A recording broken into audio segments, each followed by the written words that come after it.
Hi welcome to Alka's kitchen. आज आम प्रस्तुत करवा काकुड़ी छाछ। साधारणतः खरा दिन में छाछ पीवा को बहुत भल लगी थाए। ता सहित जदि कौन फ्लेवर मिसीगला ता स्वाद आहरी बढ़ी जाए। आज आम ए काकुड़ी और पुदीनार फ्लेवर दबा।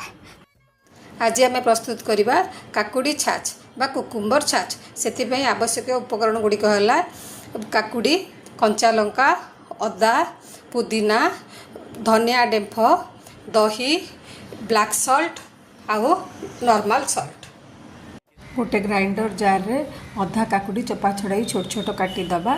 से अदा कोरा, कंचा लंका, पुदीना पत्र, धनिया पत्र, भजा जीरा गुंड गोटे चामच, ब्लैक सॉल्ट अल्प, लुण स्वाद अनुसार दे चिकन करी बाटी आनिबा।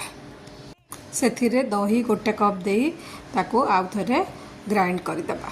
गोटे ग्लास रे किछि बरफ नहीं ता ऊपर दही मिश्रण को ढालिबा।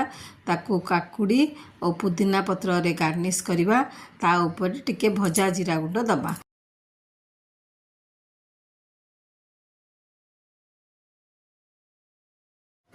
वर्तमान प्रस्तुत हो गला आमर काकुड़ी छाछ।